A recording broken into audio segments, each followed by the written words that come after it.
c'est vrai. Et souvent, quand on raconte toutes ces histoires-là aux gens, ils ont tendance à dire oui, c'est très divertissant et anecdotique, mais enfin bon, ça va tellement loin, c'est tellement ubuesque qu'on voit bien que les gens, comment dire, les réflexions des gens que j'ai cités, on les croise rarement dans la vie quotidienne. On n'est pas nombreux à avoir des amis qui pensent vraiment que l'orgasme est une invention du patriarcat ou qu'il faut se défaire de la féminité. Certes, c'est vrai. Seulement, les rapports de force ne s'expliquent pas tous en termes arithmétiques, mathématiques, dans la mesure où le bon sens, comme son nom l'indique ou le laisse entendre, est forcément majoritaire puisqu'il est le bon sens. Et les gens qui me disent arrête de t'affoler là-dessus, ça va pas changer le monde ou ça va pas tuer l'humanité, ont raison. Ça c'est vrai. Je suis pas en train de dire que c'est apocalyptique. Je suis pas en train de dire que c'est le danger qui menace l'humanité, la population. Absolument pas. Je pense même que il y a une option qui est possible, qui est simplement d'attendre. Il suffit d'attendre pour que tout ça se défasse, parce que le naturel, quand on le chasse, revient toujours au galop. Seulement, là où je pense qu'il vaut quand même la peine de se battre, c'est que si les choses reviendront tôt ou tard à la normale et peut-être plus tôt qu'on ne le pense, en attendant, comme l'a bien expliqué Isabelle, des menaces pèsent sur au moins une génération qui se trouve, pour parler des gens de notre âge, en gros la génération de nos enfants. Donc ça devrait être une raison suffisante, c'est peut-être de la micro-histoire, mais c'est une histoire qui nous concerne. Parce que oui, ces gens-là qui tiennent ce discours radical-là sont une minorité et sont tout de même une petite minorité, tout simplement parce que une chercheuse, un chercheur SEX LGBT en études genre n'est pas représentatif de l'homme de la rue, comme on dit, du français moyen, mais c'est lui ou elle qui a accès aux médias, qui touche des subventions de Bruxelles et qui a l'oreille des politiques, et ce n'est pas le français moyen, aussi majoritaire soit-il. Le rapport de force est numériquement en notre faveur, mais en termes de pouvoir, il est pour le moment en notre défaveur, parce que il y a des consignes qui viennent d'en haut, c'est pas du tout de la théorie du complot, c'est simplement des choses tout à fait officielles, et d'autre part, tout ne s'explique pas par les rapports de pouvoir politique ou économique. D'autre part, pourquoi, qu'est-ce qui nous oblige, qu'est-ce qui oblige un média à se faire l'écho de ça, comme tu le demandais, à servir la soupe à ces gens-là? Alors là, c'est un peu mystérieux, on ne sait pas très bien, ça relève davantage de l'autocensure que de la censure, d'une espèce de conformisme à l'ère du temps, même si l'ère du temps est minoritaire. Mais les précieuses du temps de Molière, dont je parlais aussi, étaient minoritaires, ne serait-ce que socialement, parce qu'elles étaient une élite. Et comme par hasard, cette élite actuelle, qui se dit pourtant de gauche, et qui, comme je l'ai dit, vient phagocyter ou parasiter la gauche, est une élite sociale, parce qu'il faut vraiment être une élite sociale c'est comme la théorie de l'intersectionnalité. L'intersectionnalité, c'est la thèse que certaines féministes défendent, selon laquelle tous les opprimés devraient faire preuve d'une solidarité objective entre eux. Tous les opprimés, c'est elles, pense-t-elle, mais c'est également les immigrés, les pauvres, les ouvriers, les homosexuels. Seulement, elles sont évidemment les seules à défendre cette solidarité objective, parce que les autres que je viens de citer, la plupart n'en ont jamais entendu parler, n'y voient pas d'intérêt et ne se reconnaissent aucune solidarité objective. Je peux vous parier que le jeune musulman de banlieue ne voit pas pourquoi il devrait faire cause commune avec une féministe gender fluide, alors qu'elle devrait objectivement les considérer comme encore plus réac et arriérés que nous, on va dire, les hommes blancs éventuellement conservateurs. Tout ça pour dire que c'est l'expression d'une élite sociale, forcément minoritaire, qui ne représente qu'elle, mais qui, pour l'instant, par un subtil jeu à la fois de pouvoir politique et de conformisme, tiennent le crachoir, comme je suis en train de faire depuis trop longtemps, et je vais passer l'homme. Oui, donc moi je pense aussi que c'est le fait d'un groupe minoritaire qui atteint un statut d'élite, comme l'a dit David, mais au niveau des chiffres, voilà, vu que la question posait aussi là-dessus, les militants sont de toute façon toujours minoritaires. Même si je disais, voilà, dans ma conférence que le transgenrisme et cette mode des gender fluides, etc., pouvait être néfaste à un niveau civilisationnel, elle n'est le fait vraiment que d'une minorité. Ça ne représente quelques milliers de jeunes, et beaucoup finalement font ça pendant 2 ans, mais le mal est fait. En fait, je dirais que c'est l'importance d'un côté, d'un air du temps, d'être progressiste. Il faut montrer cette image de personnalité, de produit progressiste, et c'est une démarche marketing au fond de céder à ces demandes, parce que peut-être que maintenant les féministes regarderont Fort Boyard et feront de l'audience en plus. C'est juste, voilà, il y a une logique de marché avec une tentative et une volonté de conformisation intellectuelle, sociale, culturelle autour de ces questions.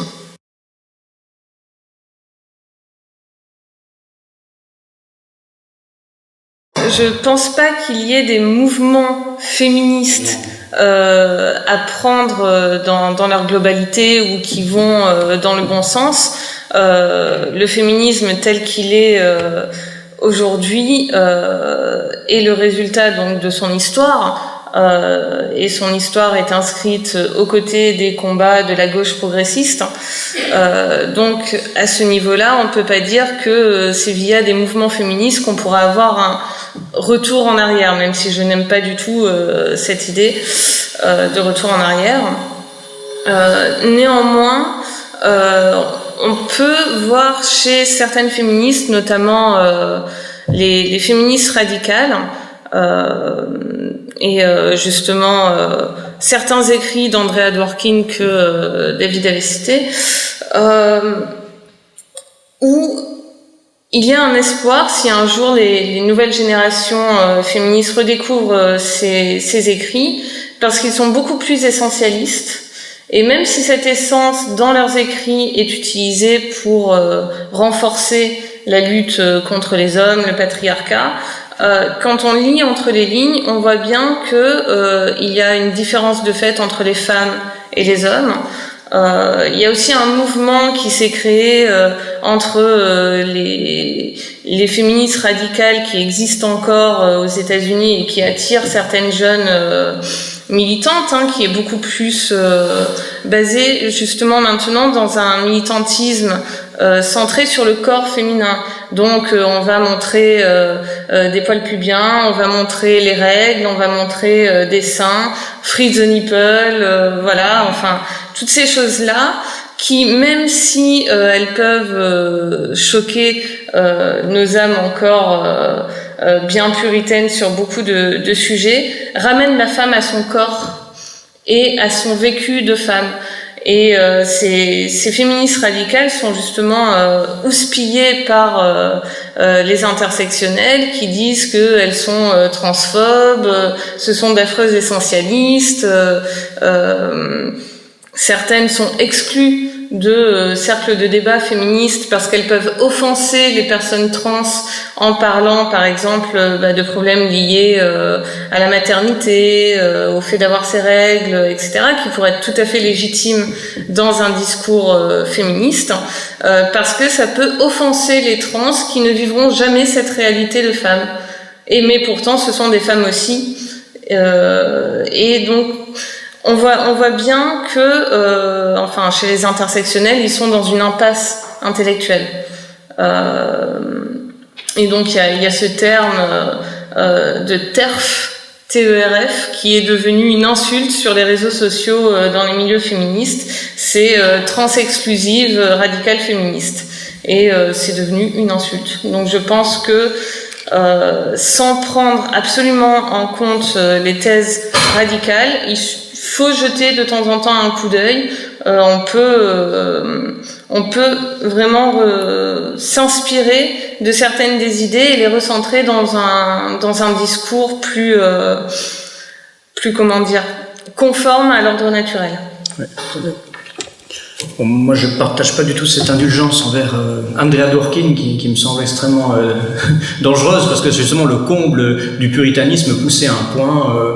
On oppose souvent, alors ça c'est du jargon, les féminismes anti-sexe parmi lesquelles elle est, notamment à travers sa lutte contre la prostitution, la pornographie, ou aux féministes pro-sexe qui ont bien des défauts, mais qui au moins n'ont pas ce dégoût du sexe en général et de l'autre en particulier. Donc je pense que en tant qu'homme, c'est quand même plus facile de discuter avec une femme qui vous reconnaît un statut plutôt qu'une femme qui voudrait vous voir anéantir dans un futur transhumaniste. Cela étant dit, même s'il n'y a pas réellement de féminisme essentialiste, l'essentialisme est devenu une insulte de la part des néo-féministes pour dire d'une autre qu'elle ne sacrifie pas tout à la culture. Parce que je crois que tout le monde est plus ou moins d'accord, sauf ces radicales-là, pour dire qu'il y a de l'inné et de l'acquis, il y a du culturel et du naturel. On l'a dit, on ne nie pas la notion de genre. Le genre, c'est quoi? Le genre, c'est du sexe culturel. La théorie du genre, ce n'est pas l'affirmation du genre, ça on est tous d'accord, je pense. C'est plutôt la légitimité du genre. Donc ces féministes essentialistes simplement prétendus essentialistes, remettre un peu les choses à leur juste mesure ou à une mesure plus juste dans la balance. Cela étant dit, même si je ne suis pas féministe moi-même, évidemment, je pense qu'il y a des écoles plus intéressantes que d'autres avec lesquelles il est possible de dialoguer et qui ont un vrai cursus. J'en citerai trois. Il y a les écoféministes, féministes écologiques. Vous verrez que ces trois ont des points communs. C'est des féministes justement écologistes qui veulent revenir à une sacralité de la nature étant donné la crise que nous traversons, et cette sacralité repasse par le corps, les cycles naturels, la maternité, les cycles menstruels, etc. Il y a les évoféministes qu'on appelle aussi les féministes darwiniennes. En France, elles sont représentées par une auteure qui écrit des choses assez intéressantes qui s'appelle Peggy Sastre. Qui veut réhabiliter quelque chose qui a été très diabolisé, c'est-à-dire les déterminismes naturels qui, hommes comme femmes, nous déterminent dans la vie de tous les jours. Et il y a de manière générale cette grande famille qui m'est le plus sympathique, c'est les deux autres en font partie d'ailleurs, c'est les féministes différentialistes, par opposition à l'école universaliste qui finit par tout nier. Les féministes différentialistes qu'on voit par exemple à travers l'exemple de la philosophe que je vous ai donné à la fin, la phénoménologie, donc la réhabilitation du corps, donc de la spécificité. Et je pense que celles-ci veulent se libérer non pas en dépit de la féminité, mais en tant que femme. Ça, c'est déjà beaucoup plus intéressant. Et voilà, j'ai toujours défendu la question différentialiste, que ce soit dans les rapports entre les cultures, entre les peuples. Il n'y a pas de raison de ne pas le faire entre les sexes, parce que au final, marquer ces différences permet le dialogue, alors que les nier nous confinent au silence. Oui. Je voulais juste ajouter quelque chose. Effectivement, je suis d'accord pour dire que les féministes, les écoféministes et les féministes différentialistes sont les plus intéressantes. Et c'est ce que j'incluais en parlant du féminisme radical, notamment avec la féministe Starhawk. Donc une américaine qui maintenant est considérée comme écoféministe, mais qui a commencé dans le féminisme radical des années 70 et qui justement est dans ce féminisme un peu plus supportable. Voilà.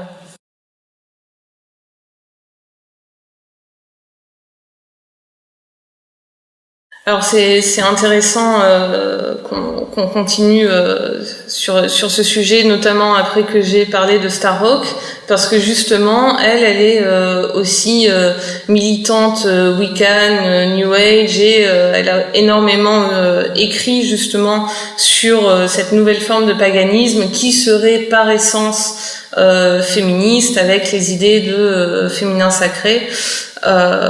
C'est très intéressant, c'est malheureusement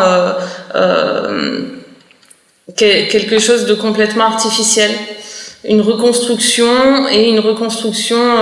idéologique progressiste, et progressiste dans le mauvais sens du terme, mais comme je disais tout à l'heure, ça a le mérite de retourner à la corporalité et au naturel du féminin.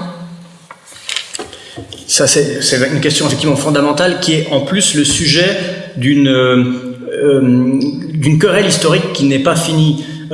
Certains historiens nous disent que le christianisme, quand il est apparu en Europe, a non pas libéré mais favorisé l'émancipation de la femme. C'est la thèse par exemple de Régine Pernoud, un très bon livre, la femme au temps des cathédrales. C'est d'ailleurs la thèse qui a inspiré un film très sympathique qui s'appelle Les filles au Moyen-Âge de Hubert Viel, si vous avez l'occasion de le voir.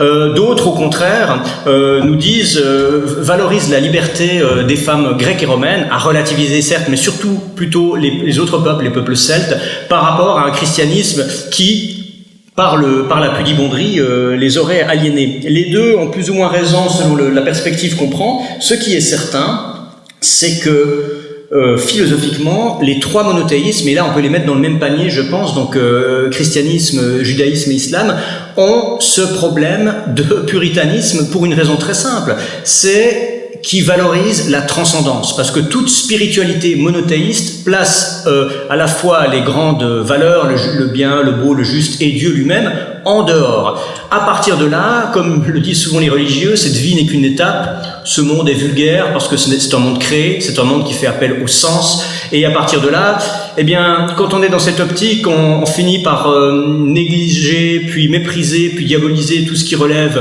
de la beauté. Ça peut être l'art, ça peut être la beauté d'un paysage, ça peut être le fait de bien manger, de bien boire, de prendre du plaisir, c'est-à-dire de jouir de ces sens dont le monde ici-bas. Ça passe évidemment par une diabolisation du sexe, et dans la société traditionnelle, que ça plaise ou non, par métonymie, le sexe est associé à la femme. Donc on passe vite d'une diabolisation du créé à de la misogynie. Et cette misogynie, on le voit dans le stade actuel de son développement où se trouve l'islam, et elle est très facile à analyser, à comprendre, et dans l'histoire du judaïsme et du christianisme, on la retrouve aussi. Donc, évidemment, c'est difficile à vérifier historiquement. Là, c'est plutôt une explication philosophique ou théologique que je donne. Dans le paganisme, par contre, il y a l'idée... déjà, le paganisme, c'est souvent des polythéismes. Pourquoi c'est des polythéismes? Parce qu'on associe des dieux distincts à des phénomènes naturels distincts. Le dieu de la pluie qui tombe, le dieu du vent dans les arbres, le dieu du feu, etc. Le fait d'avoir des dieux immanents dans le créé amène à valoriser, voire à sacraliser le créé, à sacraliser la nature. Et là, on en revient à la question, justement, à la question écologique. L'histoire j'en parlais avant avec quelqu'un, des druides qui s'enchaînent devant les chênes sacrés pour empêcher la déforestation romaine, etc., etc. Et cette valorisation de nature favorise une acceptation, je dirais, plus hédoniste, mais au sens spirituel immanent du sexe, et donc un respect plus grand de la femme. Donc je suis peut-être un petit peu idéaliste et romantique quand je dis ça, parce que je parle de civilisation très vieille et très peu comparable aux nôtres, mais je pense que quitte à avoir une réflexion spirituelle, la voie païenne ou paganisante serait plus favorable à l'égalité des sexes et à la réhabilitation de la séduction et de la femme même carrément. Donc oui, j'ai une certaine sympathie pour ça, même si c'est un petit peu de spéculation. Hein. Oui, je vais rajouter quelque chose suite à ta réponse. C'est bon, déjà, ce qu'on connaît des sociétés païennes, il y a pas mal de fantasmes, pas mal de romantisme, pour reprendre le terme.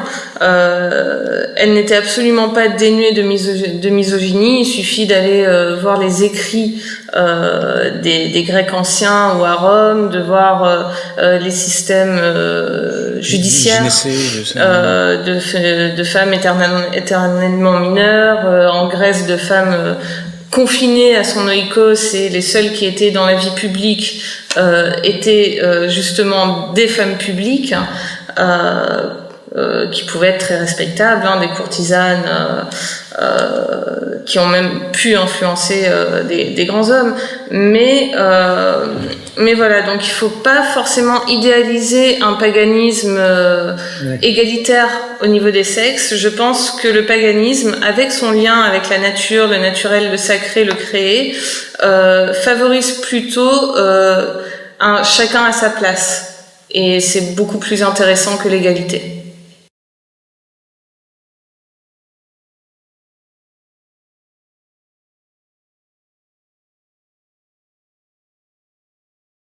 Donc oui, c'est une réflexion intéressante. Alors d'un point de vue un peu philosophique, spirituel, on peut dire que le monde s'est toujours débrouillé pour retrouver l'équilibre et et que il y a toujours eu des régulations naturelles, que ce soit la peste, les guerres, voilà. D'un point de vue plus pragmatique, je pense que pourquoi ça peut toucher nos sociétés plus que les sociétés traditionnelles, c'est que nous, on a intégré le malthusianisme. Vu que l'homme blanc a intégré qu'il aurait une forme de supériorité, même quand on lui dit que non, tu n'es pas supérieur, si on lui dit non, tu n'es pas supérieur, ça présuppose que quand même il y aurait cette possibilité. Et du coup, vu qu'il est supérieur, il est plus avancé, il a plus de morale, il a plus c'est le syndrome de l'homme blanc sauveur qui vient dire non, chez nous il faut qu'on fasse moins d'enfants, peut-être que il faut pas céder à ses pulsions, voilà, on revient encore au puritanisme. Et du coup, mais quand même, oui, la sexualité peut être autre chose que la reproduction. Alors que les traités sur la sexualité, que ça soit le Kama Sutra ou les écrits érotiques arabes du Moyen Âge, étaient bien plus évolués au niveau de la recherche du plaisir que ce qui pouvait se faire en Occident. Donc voilà, tout est toujours à relativiser, il faut toujours voir l'autre côté de la pièce. Et ce qu'il y a, c'est que ces jeunes qui tombent dans l'onanisme, même quand c'est à deux, et dans le transgenrisme, voilà, il y a beaucoup de jeunes qui se revendiquent asexuels, agenres. Je ne suis rien, je ne suis qu'esprit, je ne ressens pas de désir sexuel. Bon, des fois j'ai envie de dire c'est normal, t'as 12 ans, mais mais voilà, ça touche, en fait à 12 ans, c'est normal qu'ils le ressentent pas, et vu qu'ils se sont formatés l'esprit, à 16 ils le ressentent toujours pas, et à 20 finalement ils disent que c'est dégueulasse. Ils vont mettre des panneaux dans des manifs et réclamer qu'on mette le A à la fin de LGBTQ1, voilà. Je pense que ce sont des phénomènes qui sont pas forcément liés avec cette idée de régulation, mais qui sont dans un air du temps d'envie d'être les plus progressistes et les plus moraux, les plus d'être dans le camp du bien. C'est vraiment ça en fait, plus que une volonté de régulation. Bon, la sexualité n'est effectivement pas que reproductive et nous en sommes bien contents. C'est quand même un acquis tout à fait précieux, je tiens à le rappeler. Ensuite, est-ce que cette lecture-là, qui est de donner un sens aux choses, une téléologie, comme on dit en philosophie, c'est-à-dire les choses arrivent par une finalité, en tant qu'individu, nous n'en serions pas conscients, on peut traiter effectivement les pestes, les guerres de cette manière-là, c'est un peu la lecture qu'en avait Hegel. On peut le faire a posteriori. Peut-être que dans 1 ou 2 siècles, on dira, regardez, les Européens ont fait moins d'enfants parce que dans leur inconscient collectif, ils sentaient que la planète était fatiguée. Peut-être. Mais quitte à ce que la démographie baisse, si elle est nécessaire qu'elle le fasse, c'est un problème complexe, je préfère que ce soit par l'hédonisme et le libertinage que par la sexualité avec un A privatif. Pourquoi je préfère? Pas simplement par tendance personnelle, mais parce que avoir une activité sexuelle, même non reproductive, même un petit peu peut-être fantaisiste ou tordue, eh bien on sait bien que sur le plan biologique, la sexualité est reproductive, elle est faite pour ça, mais nous, on a trouvé le moyen de faire autrement. Donc tant qu'on garde une libido et un instinct sexuel, on est toujours prêt, en tant que peuple, que ce soit soi-même ou les générations suivantes, à faire ce qu'il faut faire pour se reproduire. Alors que si on entre dans une optique d'asexualité, c'est-à-dire de retrait du désir, alors là, déjà c'est quelque chose de maladif, c'est assez malsain. La sexualité, pourquoi est-ce qu'elle est vitaliste? Pourquoi est-ce qu'elle est saine? Même quand elle ne débouche sur rien de concret, c'est parce qu'au fond, le sens de l'acte, le sens du désir, c'est la reproduction, donc c'est la vie. Donc voilà, je ferai une différence entre les deux. Ça me semble assez essentiel, donc je le condamnerai pas de cette manière-là, même si on peut se poser la question du sens immanent à long terme de tout ça, c'est clair.